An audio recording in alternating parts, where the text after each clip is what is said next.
Today's game is brought to you by the new generation of Oldsmobile. Step into the future now at your Oldsmobile dealer. By Bud Light, proud sponsor of the U.S. Olympic team. Everything else is just a light. And by Goodyear Certified Auto Service. Nobody fits you like Goodyear.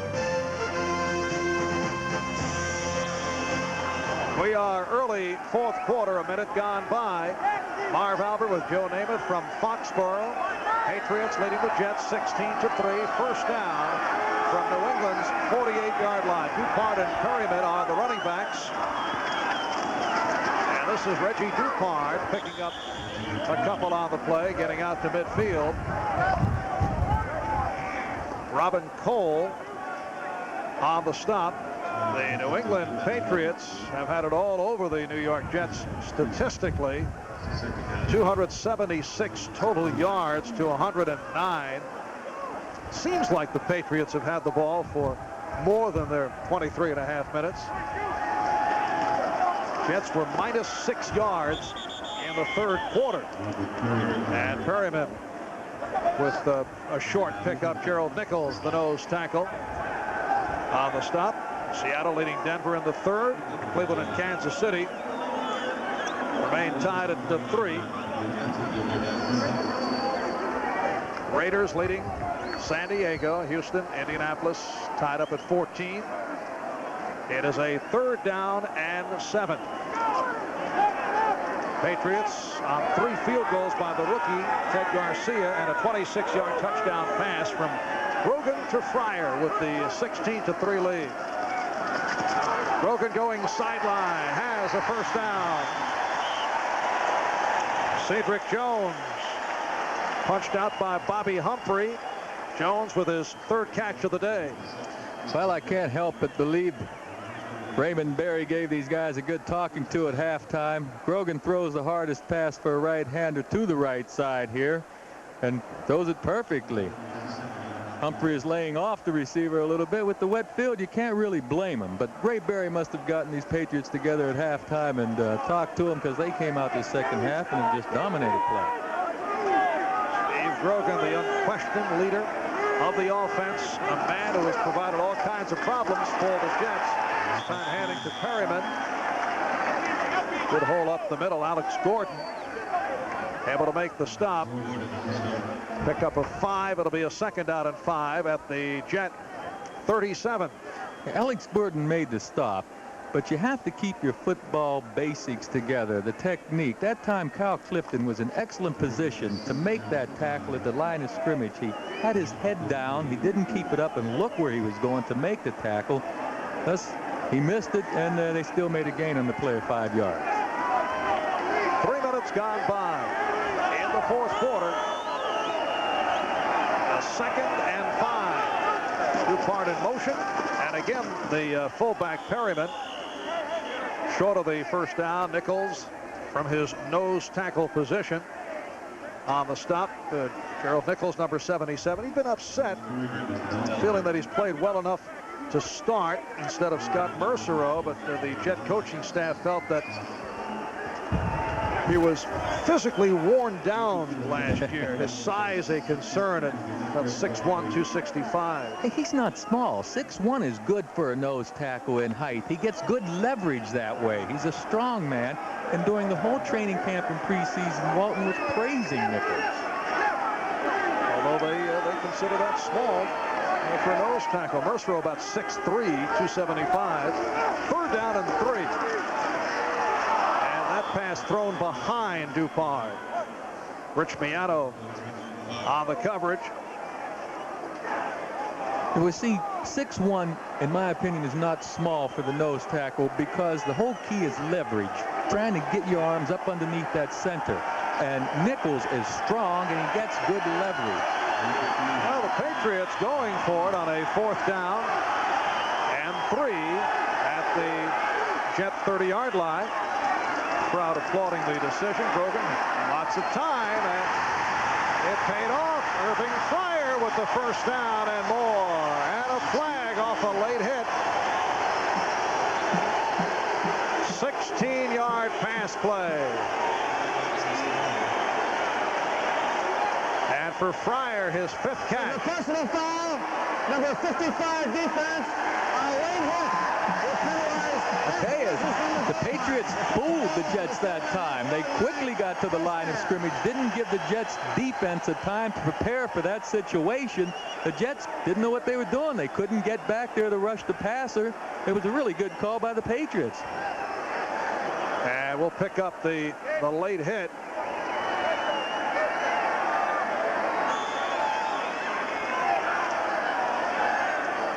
There it is. Yeah, he was out of bounds for sure. You know, Gordon should have seen him. He was out of bounds a good 5 yards away, but defensive players are taught to hit. And off the penalty, New England first and goal at the 7. They work out of the eye. And it's Perryman. Stopped by Robin Cole.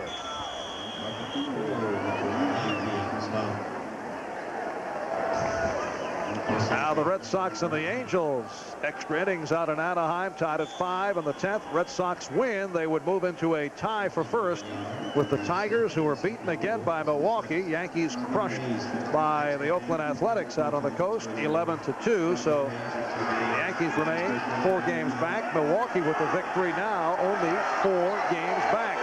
Second and goal from the 6. Fryer in motion.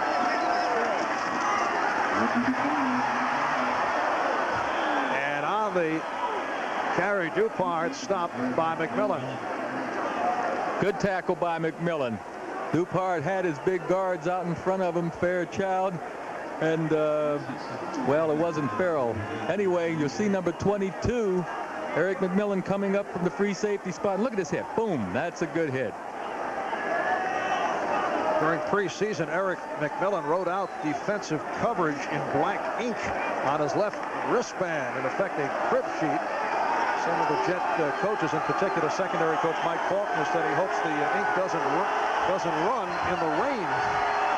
It's a 3rd and goal from the 8. And it's Craig James. Oh boy. Craig James taking it in. 8-yard touchdown run. Craig James has been a major factor as a situation back. Making it back from knee surgery, primarily used in 3rd down plays. And the Patriots pulling away from the Jets, now lead it 22-3. Ron Wooten, the left guard, that just came out there and threw a terrific block that opened up that hole for Craig James. Again, the line of scrimmage is being controlled by the Patriots, and they're doing a fine job out there. That's all there is to it. And here's Teddy Garcia. No good. So Ted Garcia missing on the extra point attempt, and the score remains Patriots 22, the Jets 3. After flying so many aircraft, I'm not easily impressed with car performance. Then I drove. Kick off to JoJo Townsell and Bobby Humphrey. The Patriots leading it 22-3 with 9:27 remaining. And this 4th quarter, they have played in the rain throughout. Rain falling harder here in the 2nd half, but it has not stopped Steve Grogan and his New England Patriots. Short kick. And Townsell battles his way to the 25-yard line. Rod McSwain, backup quarterback, on the tackle. In the center of the screen, you'll see right tackle Bruce Armstrong and Ron Wooten, right guard, pull out, and look at the hole they open up there. Big hole for the touchdown. The game is being won at the line of scrimmage. The Patriots are wearing down the Jets badly. And the Jets now first down from their 25-yard line.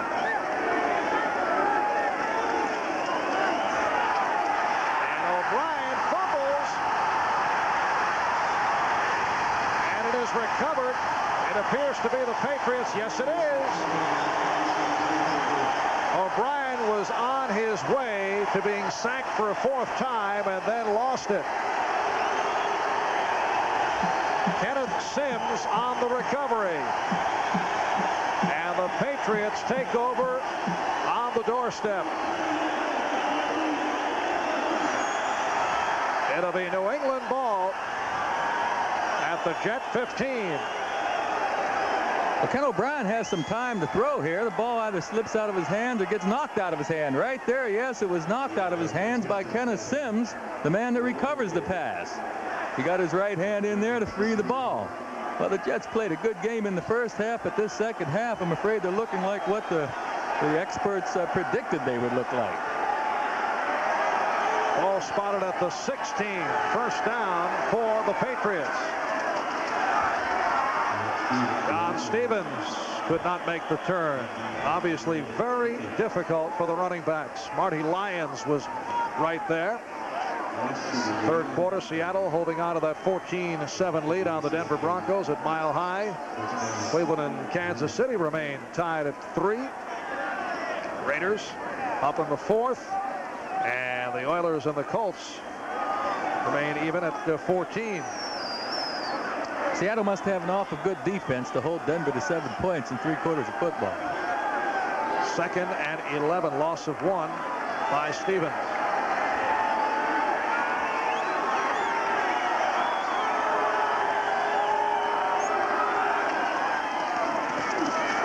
And here's Stevens. Alex Gordon on the stop. Short pickup by John Stevens. This is a good example of the power that Stevens has. He's getting torn apart, loses his helmet, but he still drives forward. Alex Gordon, number 55 of the Jets, has a good shot on number 44 Stevens. Look here. Boom. But Stevens keeps fighting forward for another 2 or 3 yards. 3rd down and 9. Patriots at the Jet 15-yard line. Clock running down to 7:40. Remaining in this 4th quarter. Craig James has come on. And Grogan finds Fryer again. Irving Fryer with his 2nd touchdown of the day. And it is beginning to get ugly from the Jet point of view. Bobby Humphrey, the cornerback of the Jets, had absolutely no help to the inside. Fryer simply broke a post pattern in front of him, and Grogan was right there with the pass. The big problem remains for the Jets. When are they going to put pressure on the passer? They're going to have to find a way to get pressure back there on the passer, or the young secondary is going to be torn to ribbons this season. 16-yard touchdown pass play. 28-3 New England. Here's Garcia. And again, Garcia off the mark. He's missed his last 2 extra points, although he's hit 3 out of 4 in the field goal department. Right side of your screen, McMillan, number 22, will vacate the center field position, leaving the whole center of the field open for Fryer to get across the middle. They blitzed. The Jets had a blitz on that time, and McMillan had to leave.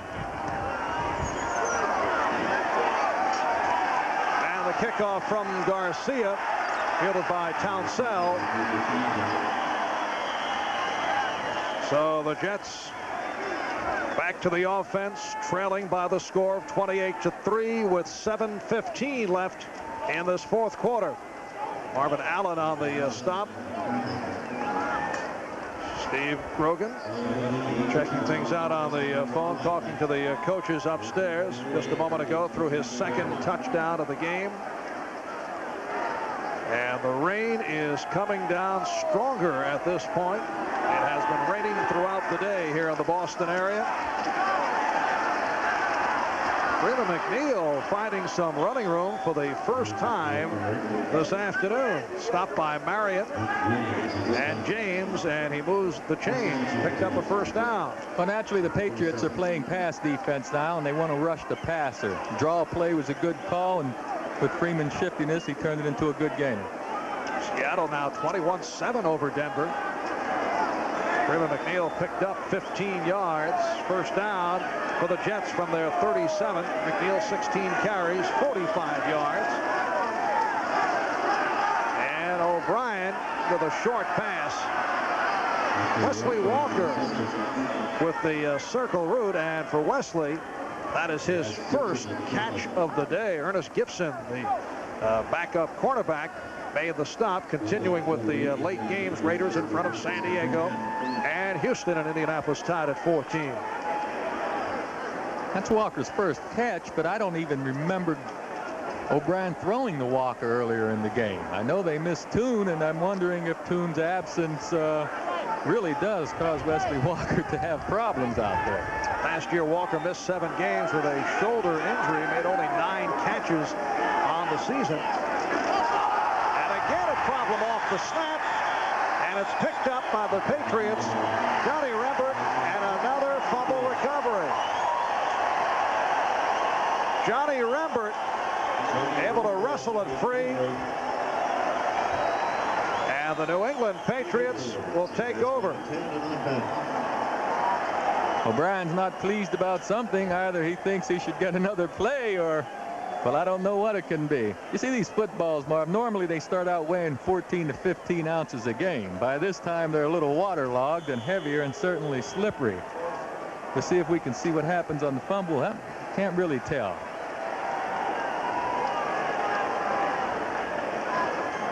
So earlier, number 77, Kenneth Sims on the recovery. And now Rambert. Here's Tom Ramsey checking in, replacing Steve Grogan. No need for a 35-year-old quarterback to remain out there on the field in the rain. Mosi Tatupu on the carry. So Raymond Berry now going to the second liners with that 28-3 lead. And Grogan is sending the plays in from the sideline. He is the only quarterback who still calls his own plays. No one else out there. Raymond Berry tried calling them during the strike games last year in the first game after the strike against Indianapolis, but in looking at the films, he found that he typed himself that Grogan is more daring, so he went back to Grogan calling his own plays. Second down and 8. Patriots at the Jet 44-yard line. And it is Tatupu taking the handoff from Tom Ramsey. Tom Ramsey, in his 4th year in the NFL out of UCLA last year, started 4 games, had an outstanding game against the Eagles, passing for 402 yards. Signed with New England back in 1984 as a free agent. Played some with the LA Express, Oakland Invaders in the USFL. The man behind Ramsey is Doug Flutie. Tony Eason is out with a dislocated shoulder and hand injury, and on the injured reserve list, there's Flutie. On the bench for a couple of weeks back as a punt return man. 3rd down and 3. And again, it is Tatupu. Mosi Tatupu now getting the call. Mosi does not figure as prominently as he did in previous years with Craig James, a 3rd down back. James has had an excellent game. And with Perryman's a big, strong blocker. I don't believe they're going to try a field goal here. Oh, they're bringing in the punter, and I don't understand why they even want to punt the ball right now. With 3 minutes, 47 seconds left on the clock and a short 1 yard, you figure they'd go for it. It is a 4th down and 1. Jeff Beagles has punted twice in his NFL debut. Marv, I think it's more dangerous attempting this long snap than it would be to run the ball into the line of scrimmage. I'm really surprised that they're going to punt this ball. All right, the long snapper is Danny Villa. And Beagles takes a high snap at midfield. Gets the hang time, just sends a pop fly down inside the 10. 27-yard punt, and the clock is stopped with 3 minutes 6 seconds remaining in this 4th quarter, and the Patriots leading the Jets by the score of 28-3. I mentioned the adventure on the punt return for Doug Flutie a couple weeks back. Take a look at this, Joe. Yeah. One thing I never had to do is get back there and field punts. You know, when you have Flutie, with all the desire he has to want to play and all the athletic ability that he has, oh, little extra extracurricular activity there. Doug's got a lot of desire, a lot of fire. You've got to give this man every chance to get out there and play someday. And they are giving him every chance. They're running him back on punts and kicks. There was a question as to whether Flutie would make the team, and right now he is the third-string quarterback because of the absence of Tony Eason. It'll be a 2nd down and 6 for the Jets, who face a very long airplane ride back to the New York area.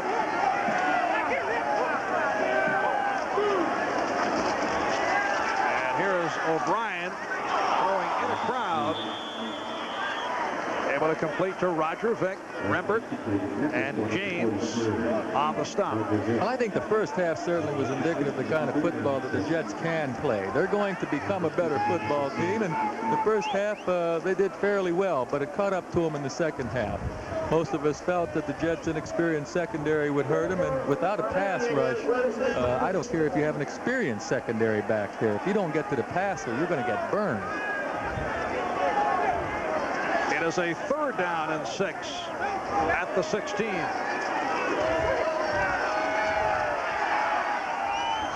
And a nice catch by Schuler for the 1st down.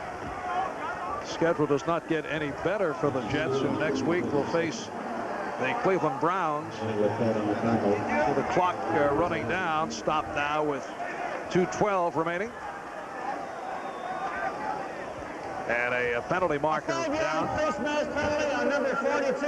We'll tack on 5 yards. Ronnie Lepet called for the face mask. Only a 5-yard penalty, though. It was unintentional and certainly not too rough. Not too rough. Nope. That would be unsportsmanlike conduct.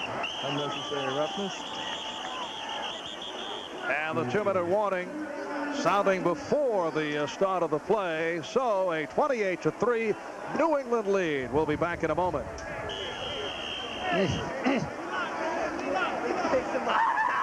Back in Foxborough on a rainy day and a very long day for the Jets. Only 2 minutes away from the conclusion of this game, and really, when you look at the Jet performance from a positive point of view, not much to talk about. Well, the first half they played some pretty good football. They didn't give up a lot of points. They didn't get a lot of numbers offensively either, so they can keep some games close. They're going to have a long, long season. The Patriots, on the other hand, they've shown they can win. They have a strong offensive line and a strong defense. I think the Patriots are going to be in the hunt right down to the wire for this AFC Eastern Division. And Steve Grogan, despite the rough field conditions, able to hit on 16 of 31 for 257 yards, 2 touchdowns, intercepted once. Tom Ramsey coming on for that last series, and O'Brien had it broken up. And some words again as JoJo Townsell took the hit from Lepet and Claiborne. Just under 2 minutes remaining in this 4th quarter. Penalty flag was thrown. Number 26 defense. 1st down. Raymond Claiborne called for the interference, and Raymond felt like he got his left hand on the ball, but the official, it's purely a judgment call. Depending on how the official feels or sees the play, he'll make that call, and he didn't like what Claiborne did. So 1st down at the 35-yard line, and the hole for Johnny Hector. And he has another 1st down. Roland James on the stop. For an update, let's go to Gail Gardner in New York. Thank you, Marv. With the Tigers losing to the Brewers today, the Red Sox with a chance to move into a tie for 1st, and Anaheim top of the 10th. Larry Parrish with a shot to right off Angel rookie Brian Harvey. Sox leading 6-5. Angels batting bottom of the 10th. Let's go back to Foxborough. All right, Gail, and O'Brien is able to complete. Freeman McNeil with 1 minute and 16 remaining, stopped by the combination of James and Gibson. It'll be a 2nd down and 3. And now O'Brien going downfield, and Mickey Schuler on the reception. That is the 5th catch of the day for Schuler, and a timeout has been called. So 50 seconds remaining in this fourth quarter. And we'll be back in a moment. Pass play. That is the longest pass play of the day for Ken O'Brien as he's able to combine with Mickey Schuler. And it is now time for the Most Valuable Player Award, sponsored by Budweiser. Today's MVP, Steve Grogan. And Budweiser will make a contribution to the United Way on behalf of all the MVPs selected in today's game. Grogan, as we mentioned, 16 for 31, 257 yards, 2 touchdowns. The Jets first down at the New England 22-yard line.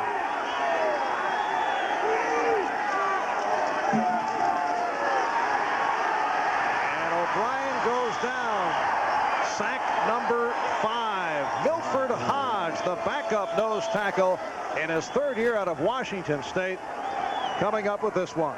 Hey, this is good training for these youngsters in the Jets team, though. They have Jeff Criswell in there at a right tackle position, and of course Dave Cadigan.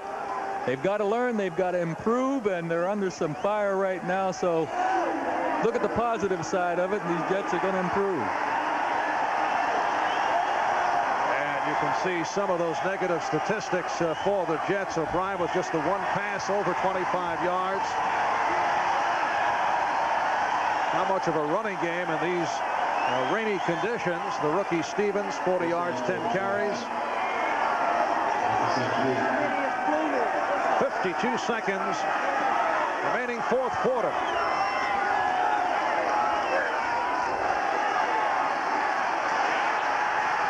And O'Brien throwing end zone, and it's broken up. Intended for JoJo Townsell, covered by Fred Marion. Well, realistically, as the Jets are trying to score points in case they get into a tie-breaking situation in the playoffs, realistically what they're doing is getting some good work for their pass blockers against an all-out rush from a good Patriots defensive front. Boy, is that an optimistic point of view, looking to the playoffs. That's what I said. The tiebreaker. That's why they're trying to score. Really, they want to get these young guys some good pass protection experience against the front like this right now, and in the long run, it's going to pay off for the Jets. Red Sox have defeated the California Angels 6-5. Final score, they move into a tie for first with the Detroit Tigers, who lost earlier to Milwaukee. And O'Brien goes incomplete. 37 seconds left in this fourth quarter. It'll be a 3rd down and 10 in the American League East. Red Sox beating California. Milwaukee knocked off Detroit. Yankees beaten by Oakland. So Milwaukee and the Yankees now 4 games back, and the Red Sox and Tigers are tied for first. And a penalty marker down. Personal foul has been called.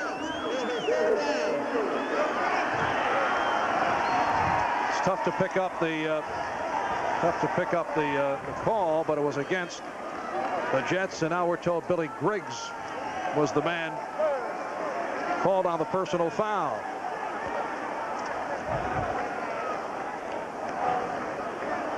Thus a 3rd down and 25. The Jets at the New England 32-yard line. Jets called for their 6th penalty. It's a low total for the team that led the NFL in penalties last 2 years. Patriots also called for 6. Look out. And the flag is thrown. False start, number 61 offense. 5-yard penalty, still 3rd down. Procedure call on Jeff Criswell, 2nd-year man out of Graceland College, small college in Iowa, not the one-time Memphis home base of Elvis Presley, it should be pointed out. Criswell has given Reggie McElroy a pretty good run for that right tackle position, but McElroy was given the nod. And O'Brien able to get it away to Hector. Patriots try to strip Hector. Roland James on the stop. Get the idea these last 2 minutes have taken about an hour and a half. It feels like it. You know, Criswell, I guess he put on a lot of weight. He put on 35 pounds since '85 when he left college. He went up to Canada and played in the Canadian Football League, then Came back and had to sit out the entire '86 season because he had some problems with an agent. Last year, of course, he got the shot with the Indianapolis Colts during the strike games, and the Jets liked what they saw and gave him a chance this year. And Joe Walton is high on him, and he hasn't been pleased. Joe hasn't been pleased with the play of Reggie McElroy. So we very well may see Criswell play more often for the Jets. And the Jets call for a timeout. Joe Walton trying to punish these Patriot fans who are hanging in these final seconds. A look at the NBC schedule. Next week, Pittsburgh at Washington, Miami at Buffalo in the early games. All gets underway with NFL Live. Jets will play at Cleveland, and the Patriots play at Minnesota. 4th down and long. And O'Brien can't find anybody.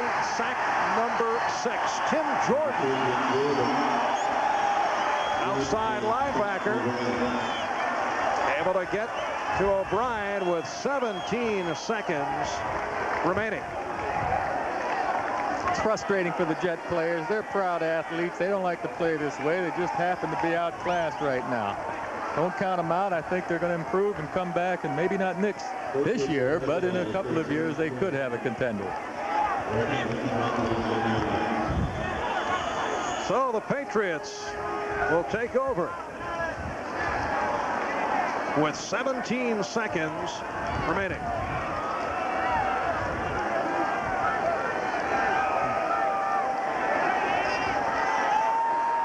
Patriots will just run it down. Next week, you're working with Ray Scott, the man associated with those glory days of the Green Bay Packers. While many of us will be away covering the Olympics in Seoul, some of the legends of broadcasting, Ray and Kurt Gowdy and Chuck Thompson, will be filling in the next 4 weeks.